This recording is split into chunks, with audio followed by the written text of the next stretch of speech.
currency keeps going up in worth relative to this, relative to that. So as we're able to stamp out houses like pancakes, your housing dollars go way up. And so then your shop dollars go way up. When you take your car to the mechanic, he doesn't need as much to pay for his housing costs. Do you understand how that works? So labor costs go down. Do you understand how this works? And it serves to set us all free. So I just want to really get that across. In every video I do, every series of videos I do, that is the most important thing I do, is just give a simple, basic economic lesson. Keep it simple. I'm a simple man, but I'm a logical man. I'm willing to do the math with you. I'm willing to show you that, if we go back 55 years to when minimum wage was $1.50 an hour, let's say, approximately. The statistics are online. You can look them up yourself. But how I can prove to you the equivalent, the proportional, the commensurate purchasing power of that $1.50 an hour today is somewhere around $40-something an hour. You understand? And as hyperbolic as that may sound, exaggerated, it isn't. And that's why I say I'm willing to do the math and prove that fact to you. You can say, well, how could this happen right under our noses? Slowly, incrementally, like the frog in the boiling water. That's how they've done it. If they tried to do it overnight, people would have revolted. They would have said, no frickin' way, I'm not standing for that. You're just going to steal my wealth, turn me into a slave, a rent slave, and I'm never going to be able to be a homeowner and realize the American dream. The people would have said, no frickin' way, that's anti-American. That's un-American, it's ungodly, it's unholy, it's unethical, it's immoral, and on in that theme. And we wouldn't have stood for it. So they had to do this slowly, pulling the wool over our eyes, nice and slow, and they take big steps sometimes, like with the assassination of JFK, with opening trade with China, with going off the gold standard, with 9/11, with Bill Clinton taking us, getting rid of this consumer protection regulation, this Glass-Steagall Act. That was a big step, huge. A lot of people just have no idea. They're completely ignorant on this subject of what that did. It just was a green light to go out there and dump money on the housing market, greatly increase the cost of housing, and spread a chain reaction of misery through the economy. Hey, my housing costs went up. What do you think the shop is going to charge you more to fix your car? Of course they have to. Their housing costs go. That's an essential human need they got to pay for. They got to pass it along. Everybody's trying to pass it along. But the Labor Department says, oh, we give cost of living adjustments to minimum wage.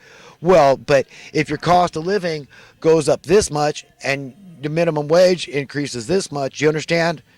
The net is that minimum wage fell below the cost of living. You understand?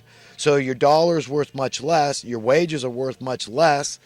And this is how they've gotten away with increasing poverty, expanding the social welfare industry, all this stuff, having a nice, high, healthy crime rate. And then people look down on the homeless and they're weak, man. They're just weak links, and society would be better without them. Drug addicts, lazy people, misfits, just let them all die out there. But remember, they're not criminals. If they were, they'd be costing you $50,000 a year. Remember, these are taxpayers too. They're paying that $50 billion a year that goes into Section 8 housing. Because once it goes into the kitty, it belongs to everybody. I don't care how little taxes they pay. Homeless people have to pay sales tax. They have to pay taxes. That's it. You have to pay. If you're working, you got to pay Social Security taxes. So we're all in this thing together. And we all got to just give a crap, We all got to get it. We all got to understand, look, this is simple. They've made it sound convoluted, but you can understand basic economic principle as easily as you can understand, and progress, how to define progress, like the pack of gum and the little kid that understands. Yes, I want my dime to be worth as much as that 50 cents was last year. Yes, that would be great. You understand how this works? So it's not hard. But honesty is a prerequisite, because a lot of people think, oh, well, I'm going to inherit a lot of money. My parents are landlords, and I'm going to get that, so I don't worry too much. I'll work for minimum wage. You understand how that works? So this whole thing is just, it's out of control. And then people making good money, well, I can pay the cost of living comfortably, and I'm getting ahead. I got a 401k, and you're not helping anybody if you're just self-serving and you don't care about the plight of the working poor, the blue-collar man on the street, the farm worker and the factory worker, and just people working in all these retail stores. They're all getting paid minimum wage. All these fast food businesses. Think about it. I mean, a job shouldn't exist if it's not important, right? Or at least it's something where hey, we create a job, we're building a bridge to Hawaii, you want to help? I'd love to help on that project. I'd love to. Something that I'm excited about. You know, we as humans could do whatever we want. But if somebody just feels like their job, I can be replaced at the drop of a hat, I'm unnecessary, and yeah, I guess I'm unskilled, so it's right that I only get paid $10 an hour or whatever. You know, to me, it's insufferable, unnerving, and I have to speak out against this.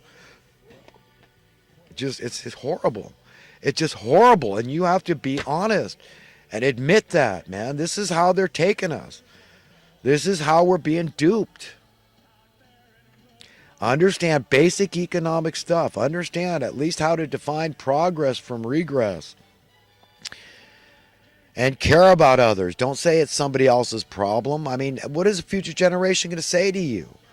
But too many people are complacent, indifferent. They get comfortable with their own little standard of living, and they stay in their own little isolated bubble and try to separate themselves and divorce themselves from other people's problems, somebody else's problems. So all they see is people in their little income bracket, and oh well, we're all okay, and we go out for a drink and we blow off steam, but I can't get involved in other people's issues. That they should just do what I did, and that's going to work. Really, if everybody just decided to do what you do for a buck, that mean that's going to work? Is that the way it works? You know it isn't the way it works. We can't all be the same anything. So that is not the way it works at all. Okay? Important jobs, jobs that are critical, imperative to the welfare of society as a whole, are being done by people, and they're being marginalized. They're being subjugated by this system. And it's criminal. In my mind, it's immoral, it's unethical, it's ungodly, it's unholy, it's wrong. I don't care that a job is unskilled. Does God care that? I mean, the carpenter that's building your house and he can't afford to buy a house? Okay, how is that okay in anybody's book?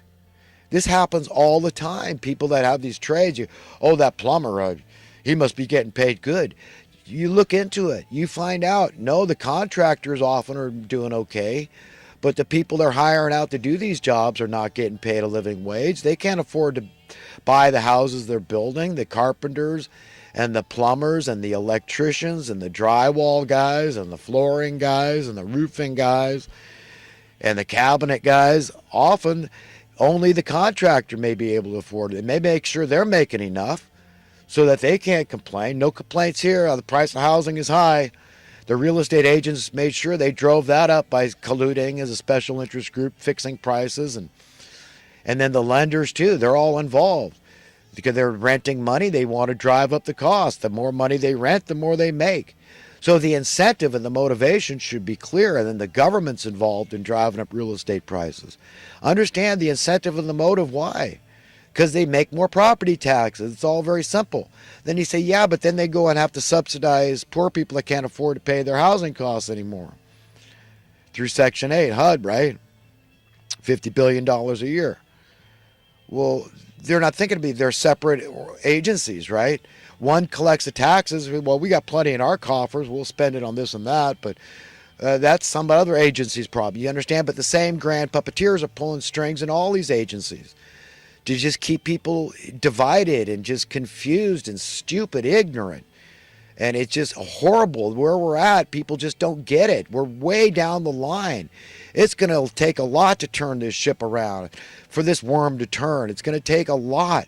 And I don't know how effective Trump's going to be able to be. I'm 100% in. I trust the man.